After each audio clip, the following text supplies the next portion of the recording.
So now we are going to, before we get into our next issue, we're going to play another clip of Alan Moore. Whenever anybody talks about comics, they usually make a great deal of the similarities between comics and film. And while I'll agree that a comic creator who understands cinematic techniques will probably be a better creator than one who doesn't, I feel that if we only see comics in relationship to movies, then the best that they will ever be are films that do not move. I found it in the mid-80s preferable to try and concentrate upon those things that only comics could achieve. The way in which a tremendous amount of information could be included visually in every panel, the juxtapositions between what a character was saying and what the image that the reader was looking at would be. So in a sense, I suppose that you could say that most of my work from the 80s onwards was more or less designed to be unfilmable, which is what I had to explain to Terry Gilliam when he was originally selected as the director on the touted Watchmen movie that was being discussed at that time.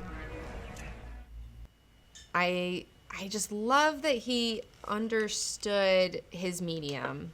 Like, he saw comics, like, he really respected comics as a medium and really was like, what can I do with this medium that you can't do with any other medium? You know, because there's lots of different mediums to tell a story, you know? I mean, you can make a comic book, you can film a movie, you can write a book, you know? There's a lot of different ways that you can tell a story. But there's only, like, but every medium has very specific things in which that medium and only that medium can do. And the fact that, like, I mean, Alan Moore is just so aware, you know, and he's so aware of comics as a medium. And in this comic in particular, I mean, you can really see it, that he really understands what he's doing, and he's really using this medium to one of its highest potentials, you know? I mean, I just feel like it's just so, like, it's so great. I love the respect that he gives to the medium, too.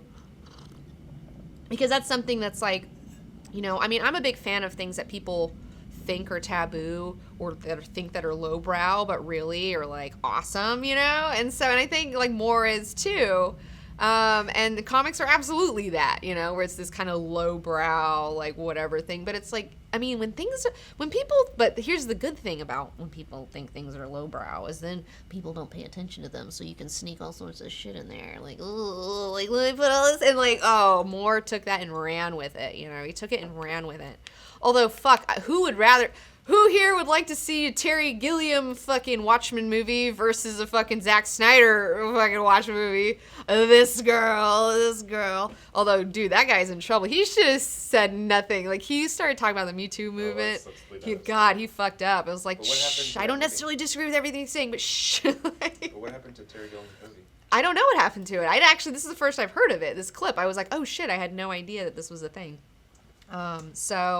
Also, thank you guys, Zero Mage, for subscribing. Also, Maginate, and Platinum Letter, you guys, so cute. Hey, Super Writer, hope you're still drawing out there. I've been seeing some of your drawings on the Instagram. I love them. Keep up the good work. Also, before we get started, I wanted to show off some fan art, some Watchmen Club fan art. Nicholas Montes. So he here's something from Nicholas. Is this it? Is this the one image? Are we able to go to the next one? How do you go to the next one? Well, he sent us 5, but we can't.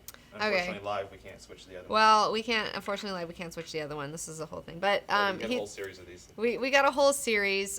You can go to www.cgtrader.com/Nicholas Montes. That's NicholasMontes. If you want to see more. And also, I would like to shout out a Twitter fan, Half a Dan. He made this for me. And I used it, and I failed to shout him out. I didn't at him when I used it, and he got mad at me, and I feel bad about it. And so I'm going to shout him out right now. So thank you so much for creating this amazing piece. I really liked it. There's a lot more of them out there. I also want to thank Cameron Conrad, who did this piece that you've seen in our opening, our Watchmen Club opening. Thank you so much. Amazing. Also, thank you to Sammy Halam for doing this wonderful illustration of me as Dr. Manhattaness taking down Kim Jong-il.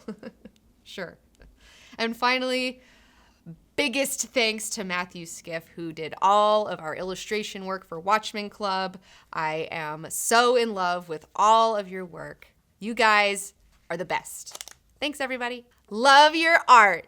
All right, guys. So let's move on to issue number 12, our final issue, A Stronger, Loving World.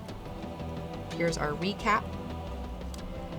It's been 35 minutes since Veet teleported his psychic weapon to New York, and New York is littered with bodies. Madison Square Garden, the Utopian Theater, Gunga Diner, and our newsstand. This microcosm and its inhabitants are all dead. John and Laurie teleport in the midst of this devastation, and while John is delighted by the surprise of this unexpected event, Laurie is horrified. The two teleport away following the squall of tachyon particles that John has just picked up. Back at Karnak, Adrian Veet's Antarctic retreat, Rorschach and Night Owl are still reeling from Ozymandias' huge confession when John and Laurie show up outside. John follows Ozymandias into a trap and is once again taken apart cell by cell by an intrinsic field generator, along with Ozymandias' cat Bubastis. Laurie sneaks up on Veet and fires on him, but he catches the bullet and continues to pontificate until a reformed Dr. Manhattan goes on the attack.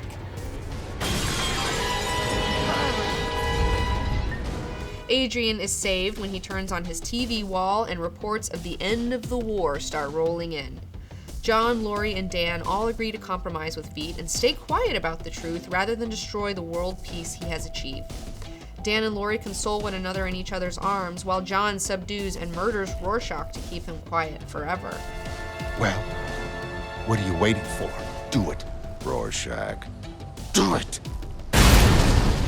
Before he leaves for galaxies unknown, John blesses Laurie and Dan's union and leaves an uncertain Ozymandias with a cryptic statement that nothing ever ends.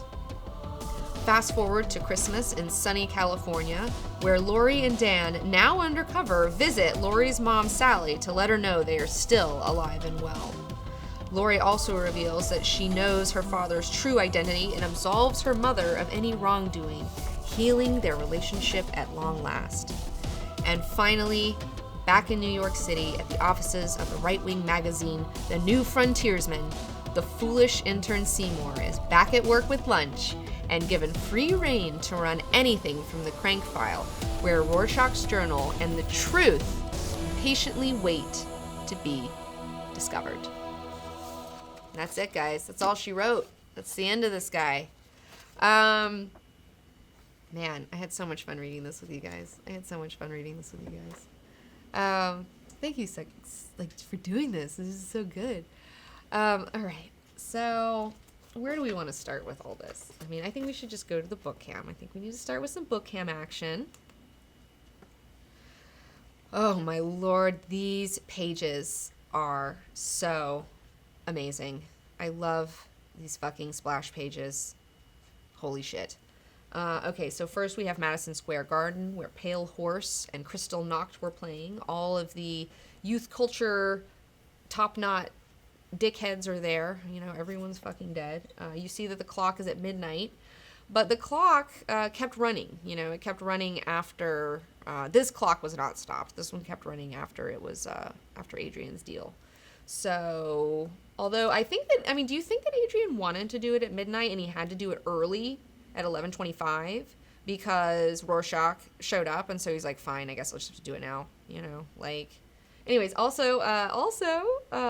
this is our pin clock. This is our pin that we made for Watchmen Club. I was going through this and I was like, talking to Matthew Skiff, and I was like, I think this is what we got to do for the pin. And then he made the design for the pin off of this design. So, yeah.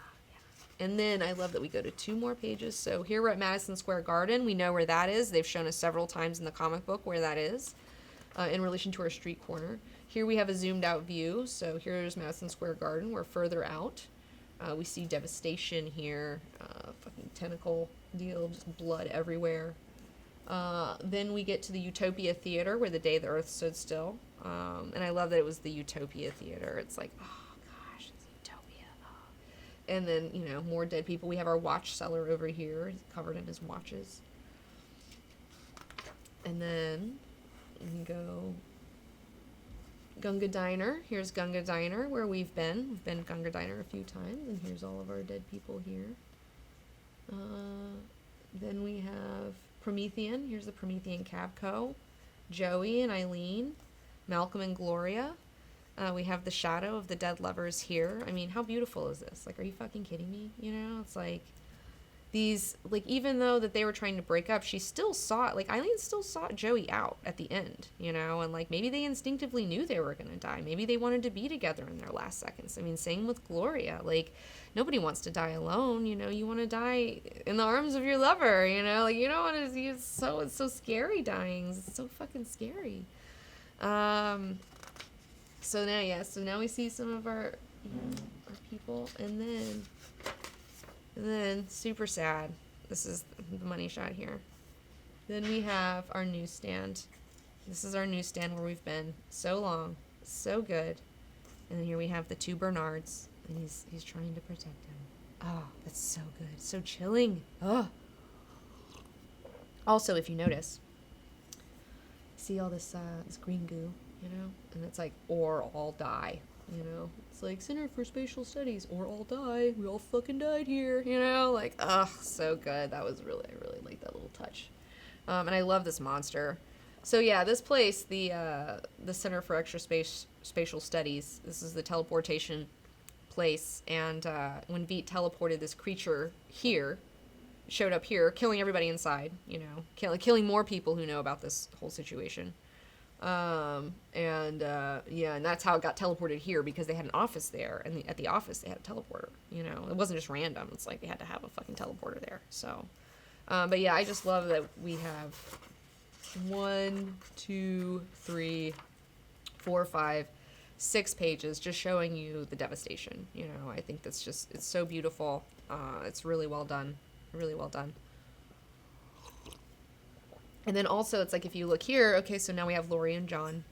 And this, like, her profile echoes the profile of the angel that we saw that was on the cover of, I believe, the 2nd issue of Watchmen, you know. So we have this kind of callback going on here, you know. And that was like for the cover of the comedian's funeral. So here she is. I mean, she didn't attend the comedian's funeral, but she's attending this funeral, you know. Like, she's here for this one. She may have gotten out of the other one, but she didn't get out of doing this one. And yeah, so, and I love that John's so fucking clueless. He's so fucking clueless. He's like, oh, I'm sorry, is this fucking bumming you out? I fucking forgot. I forgot. We'll just get you out of here. We'll follow these tachyon particles, you know, like, oh, I forgot. My bad. And then also, I was a big fan of this whole situation where he's just like, call off your cat, Marsha, call off your cat, Veet. And I was listening to the Motion comic, by the way, and they were saying it's Vite. It's pronounced Vite. But I think that sounds horrible. So I'm just going to keep going with Veet. So just letting you know. I know now that I'm doing it wrong, but I'm already too far in to just stop. So yeah, he's like, you know what? I'm not going to call her off, because then it saves you the humiliation of getting another beating. You know, it's like I'm just going to keep her here. Not because it's like, no, like, and I love that he was like, well, what if your dude had shot you? Like, I love that Dan can't even believe it. Like, Dan can't even believe it. Like, he's like, no, like, Dan's so cute. He's a lot simpler, you know, and he's just like, what? You would, no. And, he's trying to call him on it. Like, well, what if this guy had tried to shoot you? And he's like, well, I guess I would have had to catch the bullet then, wouldn't I? And he's like, what? You can't fucking do that. And he's like, bitch, try me. I love this bitch, try me face. It's so good. Like, it's so good. Oh, and then again, it's like, John just, like, teleports away and just, like, leaves her ass out there in the cold, you know? It's just like, take care of yourself, bitch. Like, oh, man. John's such an alien. But I do want to talk about, let's see here. Yeah. I loved this, you know, I loved this page a lot. I want to talk about this page. So he tricks dude into getting into this deal, and he's like, I don't know if this is going to work, but we're going to try it, and maybe it will, I don't know, you know, and so he explodes him cell by cell, and his cat is in there with it when it happens. Bubastis is in there with him. And, like, the thing is like, okay, so Ozymandias is totally kitty cat man, right? Ozymandias is super kitty cat man. And this is no ordinary kitty cat. This is not an ordinary kitty cat. This is a kitty cat he had specially made in a lab. I mean, they made Bubastis in a lab, you know, and like this is like a lab animal, but he's like, no, this is my baby, you know, because this guy, I mean, think about Ozymandias, like, he thinks he's so fucking great that, like, there's nobody, I mean, maybe there isn't somebody on his level, I don't know, you know, but he's just, like, doesn't believe that there is, and his animal, like, this pet is, like, his only friend. I mean, this motherfucker does not have friends. Like, he doesn't have friends. Like, he has people who work for him. Like, that's what he has. But he has a pet. And, you know, a pet is still underneath you, but it's a cat, you know, it's not a dog. Because, like, with cat situations, it's like, they're your roommate. Okay, cats, I mean, yeah, they're your pet, but really, like, they treat you like your roommate. Like, you guys are on an equal footing. Whereas with dogs, they definitely, like, master, you know, alpha beta scenario, you know. And so I think it is a testament to his character that at least he has a cat and he's a kitty cat man. But he sacrifices Bubastis. Like, he sacrifices his serving men, his Vietnamese little serving dudes. He kills them, sacrifices everybody who has been involved in this, even sacrifices his sacred cat. He even sacrifices his cat, you know. And that's crazy. I mean, that's, like, really brutal, you know, like, that's, like, a lot. Although I wish there had been some sort of, like, I wish they put something in there where he was, like, kind of, like, sniffling about it a little bit. Because I don't know, I couldn't just sacrifice my cat and, like, I mean, he was so stoked on that fucking Bubastis, figure. Although, I guess he's so rich he could just get another one made. I guess it doesn't matter to him, because he's just like, I can get another one made. I'll just get another one made. Maybe that's what it is, you know? But it is crazy that he's willing to I don't know, it's his only friend. I don't know, it's so cold, you know? But it's like, why don't you just sacrifice yourself, bro? Like, why, instead of sacrificing everybody else, like, oh, you think death is such a journey, well, why don't you take yourself there then, instead of killing everybody else, you know? But yeah, so then, back to the book cam. So I love that while he's just like, I did it, oh wow, that was so great, like, Lori gets the fucking drop on him, you know? And she got this gun from New York. She took it from the policeman, actually, and put it in her bag when they were looking at all the devastation. And so she's like, and this is the best thing, is like, okay, so he's done all this, he got rid of Dr. Manhattan, he's created world peace, all this shit, you know. And then, like, I love that the comedian's daughter comes back to haunt him. Like, he killed the comedian, you know, he did all this stuff, but then his comedian's daughter pops back up to tell him, you're an asshole. No, dude, you're an asshole, you know? And, like, that's what this guy needs in his life. He needs someone to tell him he's an asshole, you know? I feel like. And she's there. Comedian's daughter, you're a fucking asshole. And then shoots him. Unfortunately, he is able to catch the bullet. And she's like, oh, fuck. You know, she's like, oh, shit. You know, like, that sucks. So, yeah. And then I love that, like, when he kicks her, and then Daniel's like, if you hurt her, and he's like, Daniel, please. Like, he's just like, stop being an idiot. Like, it's just his contempt for everyone around him because he's, like, smarter than everybody is just, like, really starting to show, you know? It's just like, please, you're fucking outmoded. We don't need your Boy Scout bullshit anymore. This is a fucking more complex world, you know?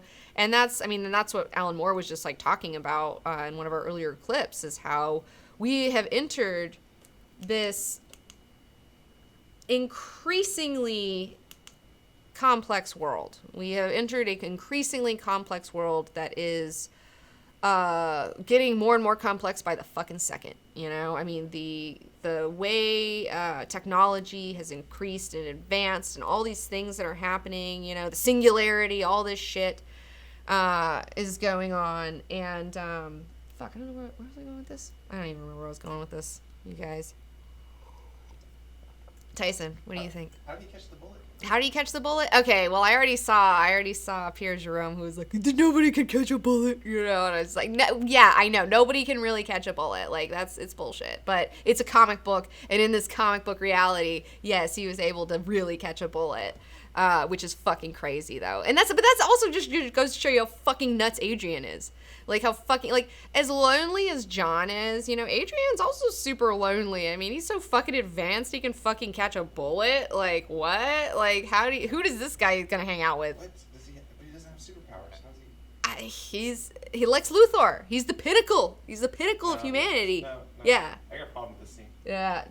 Tyson's like, T-One's like, nah, bro. I don't even think. So that's what it was. Yeah, Alan Moore was saying that we're getting an increasing complex world. And it's true. And, like, as our world gets more complex, like, we can't have the same kind of black and white, like, morals and ethics. And, like, I mean, we have to adapt and we have to evolve spiritually, as well. We have to evolve spiritually as our technology evolves. But the problem is the spiritual evolution is really, it's a slow, difficult climb.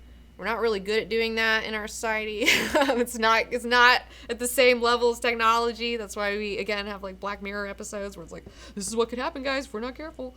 But this is, No Quarters says, that's what the Veet method can do for you, Tyson. If you did the Veet method, then you catch bullet. You catch a bullet, dude. This is his method. It fucking works. So back to our book game. So, all right.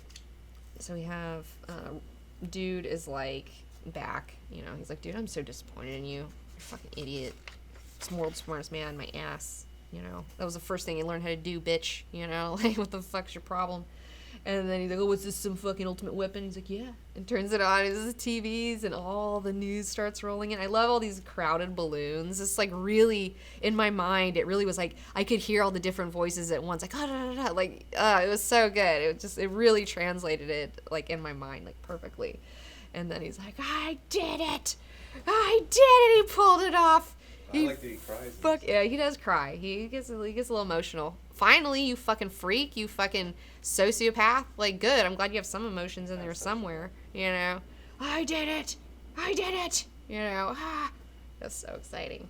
And then again, it's like the knot. We have the knot over here. Like, you got this in the background while he's screaming.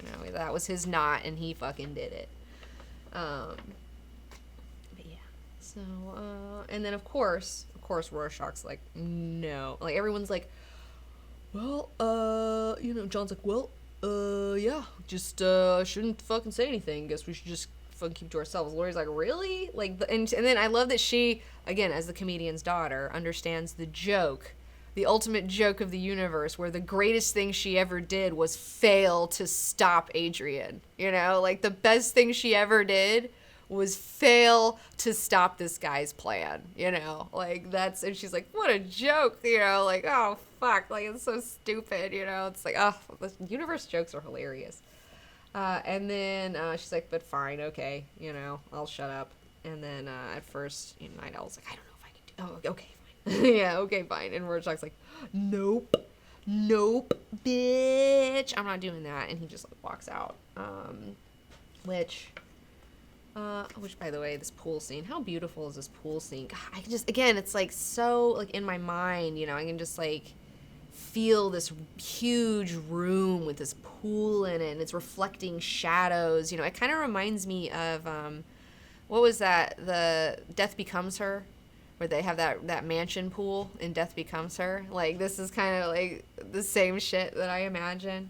And that she's just like, look, like, a bunch of people just died. And, like, here's something that's a fascinating thing about humanity, if you think about humanity on a large scale, and this is something that we just do that we don't understand, is when when we are faced with a lot of death, then we turn around and go fuck.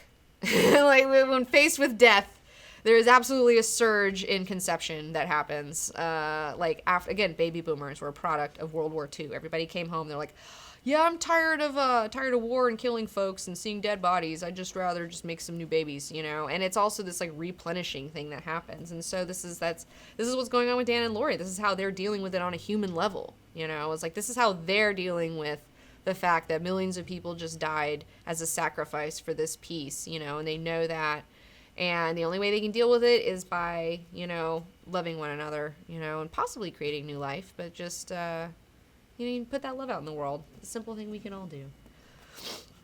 And then, oh, Rorschach. Ugh, this was so good. Did you guys just, like, really, like, did you guys get a little, I was like, oh, Rorschach. I got a little emotional reading this scene. So John follows him outside. And he goes, I'm going to go back to America. I'm going to tell everybody. And he's like, you know I can't let you do that. Like, you know I can't let you do that. And I love this drawing. Like, John looks so good. And then he's just like, do it. You know, do it. What are you waiting for? Like, oh, and he's crying. And it's just like, oh, he's so beautiful. I mean, there's not really words to describe it. It's just beautiful. It's really well done. It's very emotional, you know, this poor guy. But he gets his, you know, last laugh.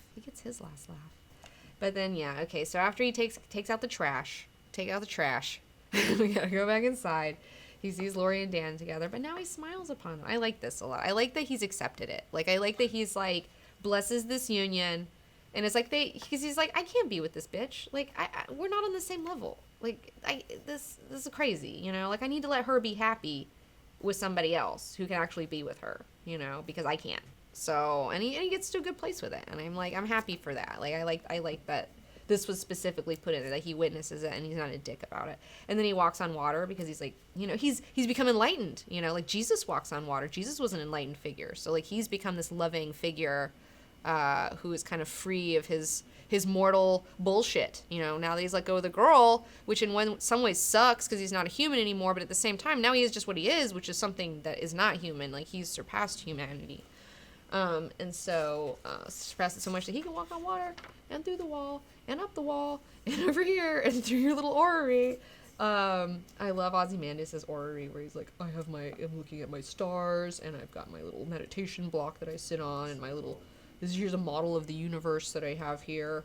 God, Adrian is so full of himself. He cracks me up. And yeah, they have their last little conversation. And you finally see, though, I love this, because you finally see Ozymandias does have doubt. He does doubt himself.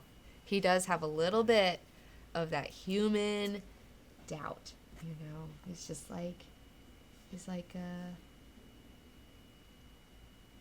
John, wait. What do you mean? Or wait, he's like, do you think I did the right thing? You know? And he's just like, do you think I did the right thing? You know, in the end. And he's just like, in the end, nothing ever ends, Adrian. Nothing ever ends. What do you mean by that? Leaves him with a little puzzle. But that's like the Ozymandias shit. He's like, nothing ever ends. Like, this isn't the end. Like, this is an end and a beginning. This is a rebirth that you've created, but, like, this isn't going to fix everything forever. Like, of course there's going to be new problems in the world. Of course, like, humanity will still be in danger. Like, it doesn't matter, like, what you do, you know? It's like, you may have secured peace for right now, but that your power is impermanent, Ozymandias, you know? Like, nothing ever ends. Which is also, like, if you just break down the words, like, nothing. I trip myself out thinking about the word nothing, where you're like, nothing this, and then you're just like, this is really, like, high thoughts stuff that I shouldn't be sharing with you guys, but... I've been thinking a lot about nothing. I think about, like, the Ein Sof, and Ein, you know, it's Ein Sof R from Kabbalah. That's, like, a special type of nothing, cosmic nothingness that, you know, everything was born out of. Also, the Tao is a type of nothingness, you know? I mean, it's like, if it can be named, it cannot be the Tao. Like, that's how nothing it is, you know? It's just like, what the fuck? So nothing ever ends. It's like nothing, which is a word for something that isn't even quantifiable, because there's nothing, you know, ever, which implies that it goes on, you know, and then ends, but it's nothing. Nothing ever ends. There's nothing. Yeah, it's good. It's good stuff, guys. It's good stuff. And then, after he leaves him to go make his own little he's like, I'm a god now. I'm just gonna be a god. I'm a god. Okay, guys, I'm a god. I'm getting peace out. What do I think of Veet's little block here? No. It's his moral conjuring. He's explaining to Dr. Manhattan, hoping that he'll justify what he's done. Well, so he's talking to Dr. Manhattan, hoping that Dr. Manhattan will justify for him what he's done so that he can sleep at night, because deep down inside, he knows that he's a fucking piece of shit, and he fucking did some fucked up shit. Hold on on the What? What? Right here. What? Read it. I can't. Can you read it? John, I know people think me callous, but I've made myself feel every death. By day I imagine endless faces by night. Well, I dream about swimming towards a hideous... No, never mind. Yeah. It isn't significant. Well, no, that's the Black Freighter, though. That's, okay, I'm glad that you read that, actually. I'm so glad you read that. So, guys, he's like, oh, gosh, at night I dream of going swimming towards a hideous, and it's like, he's the man from the Black Freighter. Like, we go back, this is a whole callback to the Black Freighter, where it's a story about a man who's driven by the idea of destruction of his home. The Black Freighter is a man who is driven by the idea of the destruction of his home. And because he is driven insane by not reality, by an idea in his brain that is, dehydrated, he finds a way to go all the way back home and then breaks into his own house after killing people and then starts beating up his own wife, not knowing that it's her. And then he looks up and when he sees his children screaming, he's like, oh, fuck. Like, what the fuck am I doing? It's like nothing ever happened. Like, it's like he was driven crazy, did some crazy shit. And he just, like, did all this violence because he thought that he was like, oh, there was violence. Imagined violence caused him to become violent. And then in the end, he realizes I'm a monster. Fuck. And then he just goes to join the pirate crew, because he's like, well, I'm a piece of shit, just like these guys are pieces of shit, like I might as well just join the crew. And the thing that's also really interesting is that Adrian is like, oh, fuck the comedian, fuck this guy. But then in the end, it's like, you're doing, like, comedian stuff, like, it's like, you're doing the same shit that, like, he would do, like killing people with impunity because of ideals of country and, all this stuff. It's just like, because the thing is that, like, okay, so he predicted, like V predicted that there would be a nuclear war. Okay, yeah, here we go. I was talking to you about this last night, T-Bone. So Veet sees the comedian saying, there's gonna be a fucking nuclear war and you're gonna be the smartest man on the cinder, you fucking idiot, like, I don't want to talk to you, you're not smarter than me, you're a fucking idiot. And he takes this to heart and he's like, oh my gosh, I think this guy, he hears truth in the comedian's voice, because he respects him, even though he doesn't like him, he respects him to some degree. And then he looks into it and he sees, like, all this shit, that's like, oh wow, it looks like we really are heading towards a fucking calamity if something big doesn't happen. So what he does is that he stops adventuring and doing things on a small scale, becomes a businessman, a conglomerate, so he can have real influence and power over the market. He's trying to get power over masses of people. He does that through becoming the pharaoh of a fucking conglomerate, marketplace thing. But then the thing is because he's imagining that we're headed towards this fucking awful reality that the comedian has, like, put to him. Yes. He, through his company, starts influencing it in that direction because he wants to have this self-fulfilling prophecy so that he can influence it and get it to that brink so that then he can pull his big scheme off and that then the world will be chill and Russia and the United States will quit being fucking weirdos and, like, come together and the world will come together. He might not have purely altruistic. No, he doesn't. Nobody has purely altruistic anything, like, there's a part of him, like, he gets off on it. Like, he enjoys it. He gets off on having power. He enjoys it, and he really doesn't give a fuck about killing all those people. And he says, I picture them in my fucking thing. And it's like, no, you don't. Like, look at you. Like, shut up. Like, you're if you feel so bad, why don't you kill yourself then? Oh, but you won't do that. But it's okay to kill other people. But I can't kill myself. I very much disagree with you here. Well, T-Bone disagrees. Do you guys? How do you guys feel about this? See, but the thing is T-Bone is Ozymandias in the sticker pack, so he would be on Team Ozymandias. I'm over here like, I see you, and then, yeah, you're like, nah, but he's the best. Did he not save the majority of humanity? Well, he did from a possibly self-made scenario that he helped to influence to create. Like, he created a war scenario so that he could save the world. Yeah, but that's like... And then And then the thing is about that is like, it's the black face. It's like, he's not better than anybody. Like, we're all, he is, but he isn't. It's a paradox. He is in really great shape and is really fucking smart and maybe the world's smartest man, whatever the fuck. He can catch a fucking bullet, you know? Like, yeah, he can do all that stuff. But he's still a human being. He's still a fucking turd human being, you know? Because at our core, we're grubby, horrible little awful oily creatures that poop on everything and ruin everything. We're like a virus, like a bacteria, you know, who like grows on stuff and then like sucks it dry, you know. It's like, so you know, but what he did was right? I don't know, you know. I don't know if what he did was right. But that's such a good ending because it presents you with this moral quandary. Yeah. It's a good story overall. No, it's a great story. It is a moral, yeah. Oh, absolutely. It is a moral quandary. I mean, this is what it's all. Yeah, I love debating all these moral, ethical, philosophical situations. You know. Did the United States have the same moral quandary when they decided to drop the bomb? Well, let's. You know. I don't know. Okay. So, all right, but we're not finished with our story yet. So hold on. Let's just before we get into like more conversational stuff, let's go back to our book cam because we got to talk about Lori and her mom, Sally. Okay, so here we go. Sally's hanging out. It's Christmas Day. This was like November 1st or November 2nd or something, so it's been like over Thanksgiving and like through Christmas. So it's almost been 2 months.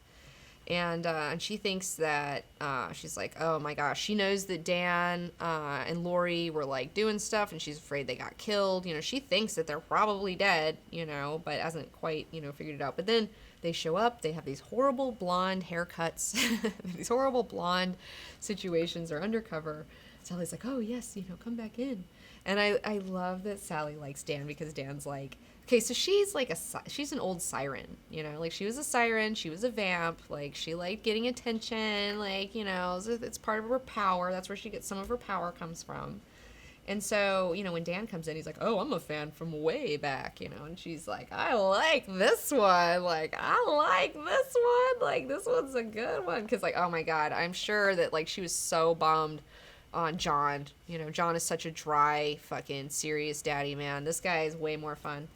And then she tells her that she knows, you know, she knows. I know who my dad is. You know, Mom, I know who he is.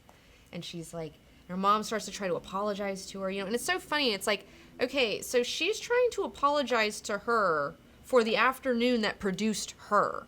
Like, if this afternoon didn't happen, Lori wouldn't even fucking be here. You know what I'm saying? So it's just like this really, like, crazy cognitive dissonance this poor woman has had who, like, feels guilty for giving birth to the daughter who she loves because of the guy who it was.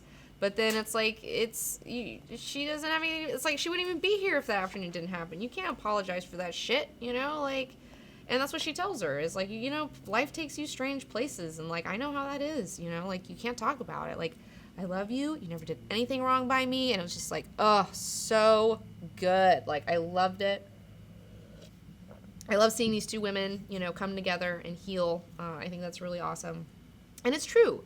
And that's something that, like, you know, I've been thinking about a lot in my own life, you know. It's like when we grow up, you know, it's like our parents, they're very imperfect people, you know. They don't know what the fuck they're doing. Nobody knows what the fuck here's spoilers, nobody knows what the fuck they're doing in life, including your parents. And so, you know, they'll do all this fucked up shit to you because they don't know what they're doing, and then you get all mad about it, whatever. But it's like, at some point you got to realize that your parents are human beings, you know, like, they're human beings. They're imperfect, they're flawed, you know, they're trying their best, you know, and it's like, and she really does love her daughter, you know, at the end of the day, like, so it's like, and she loves her mom, so I really like this a lot, and I love that she's like, oh, I gotta give you a gift, you know, I gotta find a gift for you, and she gives her a new bottle of Millennium, the new Veet fucking deal, and then she gives Dan this fucking old porno comic, the Tijuana Bible, which, okay, again, I love this so much, because earlier, you know, Lori's like, oh, what is this trash? You know, look at this Tijuana Bible. This is disgusting, Mom. Like, why do you have a comic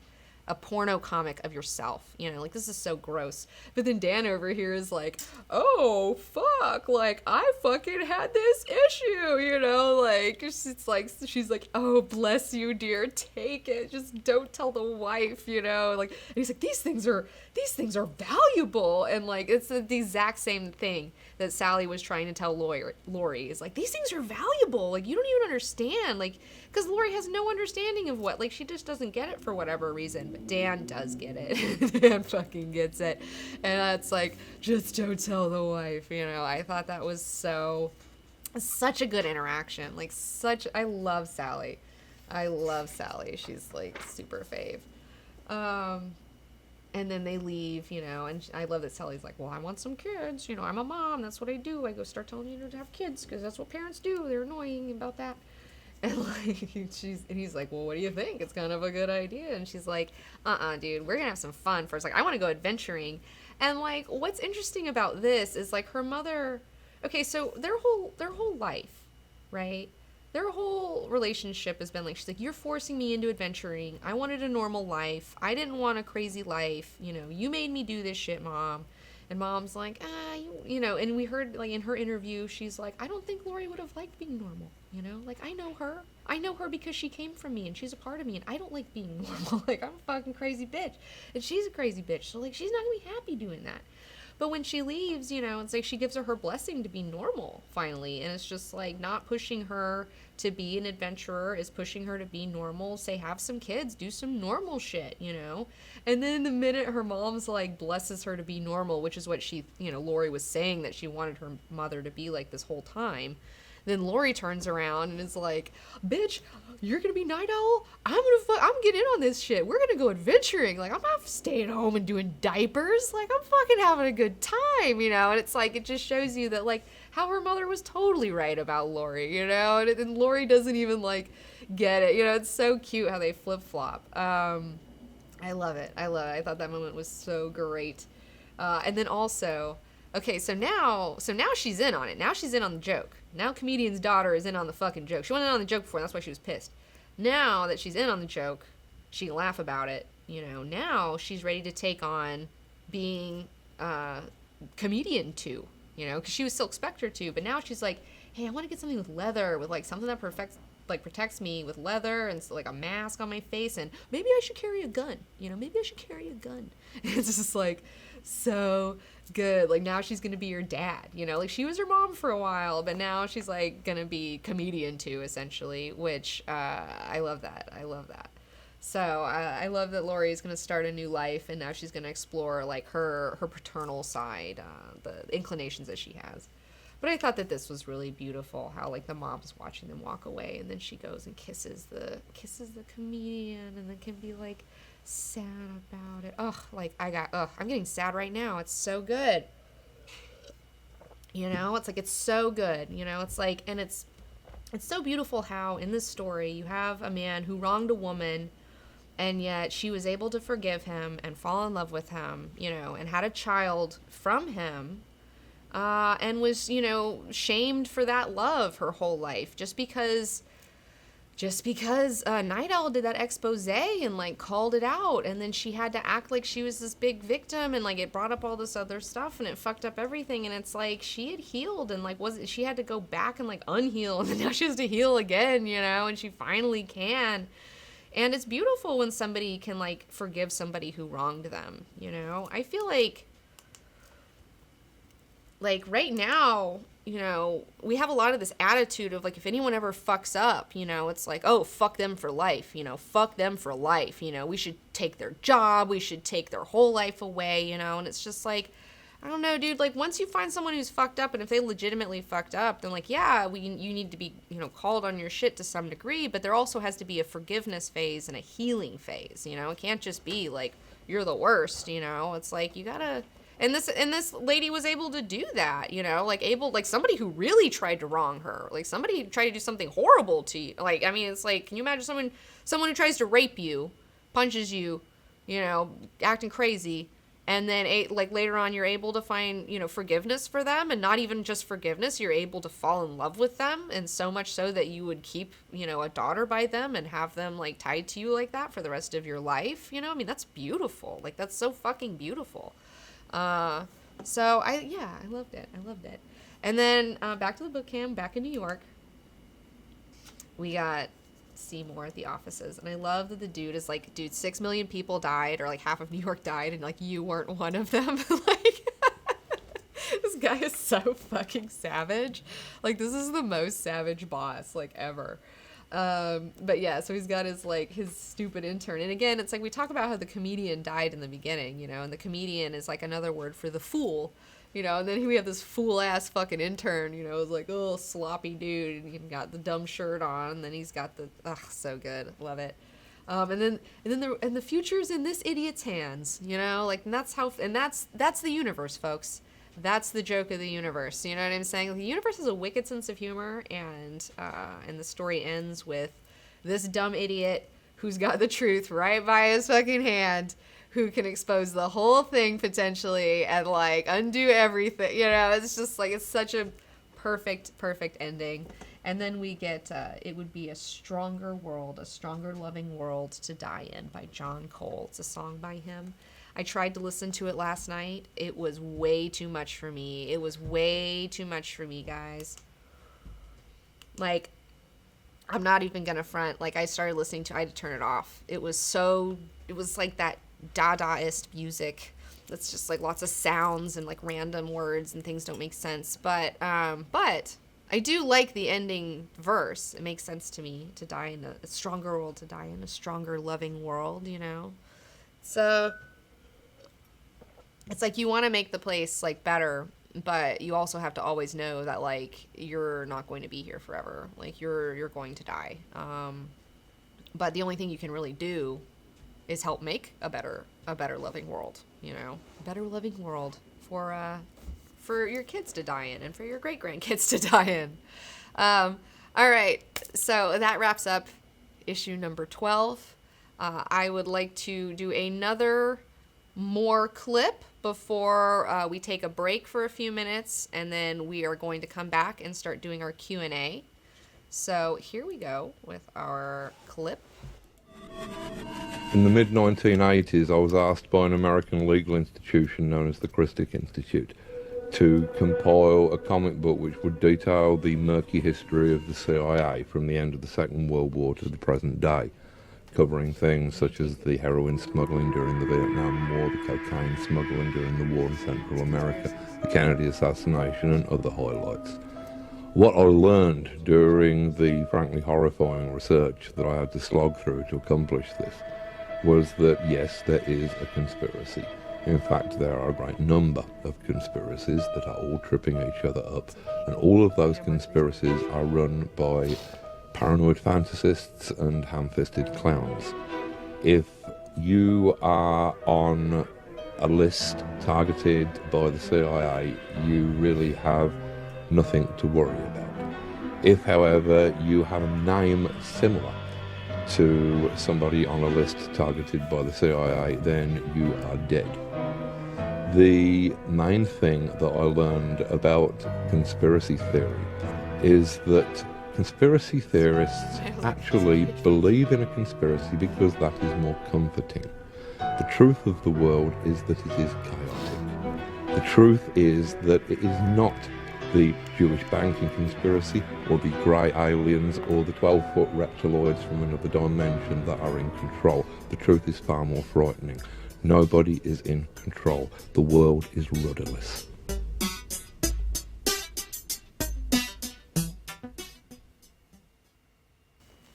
Oh, wow. The world is rudderless. I remember I read that quote before I actually ever got to hear him say it on his Wikipedia page, and I was just like, oh shit, like, yes, this is some truth, and hearing him say it is really great. I love it. I don't know, I kind of feel like I agree with Alan Moore. I feel like we don't know anything. This is a universe of chaos, you know, like everyone is vying for power all the time. You have all these different people with all these different conspiracies, tripping each other up all the time, you know, trying to like just fight each other for power and money and all these things. And it's just like, and really, like, there is nobody in control. There's people constantly fighting and dicking each other up for control, but like nobody's like on top here, you know. Like, it's just like, it's a free-for-all. Like, it's crazy out there. Somebody might be on top for a while. Yeah, I mean, but the thing is, I mean, and I'm not saying there's not conspiracy. I love conspiracy theory bullshit. Like, I get into some conspiracy theory holes. I've got lots of conspiracy theory stuff that I'm into. But that doesn't, but it's like, but it also, I do see what he's saying about how it's easier to believe in, like, oh, the Illuminati. You know, they're in control. And then it gives you somebody to hate. It gives you a villain, you know? And then you're like, okay, well, if I can just, it gives you an easy solution to your problems in a way where it's like, oh, well, if we could just stop them, then like everything would be great, you know? And really it's more like, no, actually you just need to be a better person in your own life. And that's the only way you make life better and life great is everybody just try to be better themselves and quit trying to fuck other people up and like do other weird schemes, you know? It's like, but I mean, I do believe that there are conspiracies out there and they're being enacted every day, but there's no one in control of all this, you know, and some conspiracies get through, some conspiracies don't, you know, some make it, some don't. And you don't even have to think of it as conspiracy, because conspiracy is such a loaded emotional term. I think people hear it and they are emotionally triggered by that term, where they either think conspiracy, that's stupid. Somebody who believes in like stupid conspiracies who's just like looking for stuff, and like, or you have people who are like, ooh, conspiracies, like tell me more. You know, it's like, it's such a dichotomy of like the different, some people love it, some people hate it. But instead of using the word conspiracy, I like to use the word scheme. There's a lot of schemes out there. A lot of people have plans. A lot of people have schemes, plans within plans. You know what I'm saying? Plans within plans. And everybody's trying to get their scheme to go off the ground and work, you know? And so that's really the deal. But yeah, I mean, I do believe that there are, I mean, I'm a little bit on that truth or business. Fucking, yeah. So, yeah, you know, I'm not, but again, it's just like, but I've come to a point now personally, because I do believe Papa more, you know, I do believe what he's saying. And I think that he's a really smart person. And I think that like, I don't know, he's got a lot of wisdom. He's brought me a lot of wisdom in my life. And because I believe him and what he's saying, and it rings true for me, I have come to the realization that I just need to have, there's nothing I can do about it. I can't stop it. There's so many people with so many conspiracies. I'll never know the deal. I don't know anything about anything. Like, who knows exactly what's fucking going on? Nobody fucking knows, you know? But you know what I do know? I know what's going on in my own head, and I know what's going on in my own heart, you know? And I try to become more and more aware of the things that are going on with me, and I just try to make myself a better person, because that's literally the only thing I can do. Like, the only honest thing I can do, I feel like, is just make yourself a better person and try to be a better person and work out your own kinks instead of trying to fix the world, you know, fix yourself. You can influence people for good. You can. Or you can influence people for ignorance. Well, T-Bone says you can influence people for good, or you can influence people for ignorance, and that's 100% true, and I think you're totally right about that. But it's like, we also have this, like, okay, here's another thing that I've been trying to do in my own life. Here's an example of a small thing that I'm trying to do to make myself a better person, in my opinion. So, the words good and bad, I'm trying to cut that. I'm trying to catch myself saying good and bad and thinking in terms of good and bad. Because honestly, good and bad are very deceptive terms. They're very relative terms. And in fact, what I think that good and bad really mean, and this came from Game of Thrones, was good is another word for convenient. You know, it's like we call things good that are convenient for us. It's like, oh, that's a good thing. Well, it's good because it's convenient.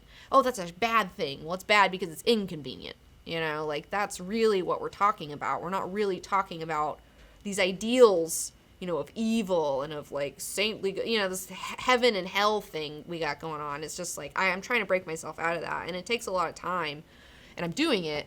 But you just have to become more aware of, like, your words and, like, what you're saying and how you're thinking. And so I'm just trying to do that. But, yeah, okay, guys. So we are going to take a break. I'm going to end this session and start up a new session in a few minutes for our Q&A segment. And then we're also going to have another Papa More video when we come back for our Q&A segment. So we got one more piece of more for you. So thank you guys so much for joining me for Watchmen Club. Like, holy fuck, 6 weeks. Thank you to everybody who got a Watchmen box. Thank you to everybody who got a Watchmen pack. Thank you to everybody who's gotten a Watchmen t-shirt. A lot of you guys out there have been really supporting the club. I'm so grateful and thankful. I've had such an amazing time reading this with you, and I just... wow, like it's so great when you're just like, you read something and you liked it before and now you read it and you're like, fuck, this is even better than I fucking originally thought. Like, this is way better. Like, it's just like, oh, what a treat in life, you know? What a treat to be able to just really get into a piece of art and really dissect it and just really look at how fucking good it is, you know? And you're just like, God damn it, this is so good, you guys. Like, fuck, like, it just gets me pumped, you know? It just gets me super juiced. I love that. I love seeing people firing on all cylinders, you know? That's the Ozymandias in me, you know? I'm just like, yes, like, achieve that potential. Like, do it, make it. But yeah, all right, guys, all right. We did it! We did it! Ah, we did it! Fucking Watchmen Club, we did it. Yeah, so much fun. All right, guys, go take a bathroom break. I'll be right back in like a few minutes.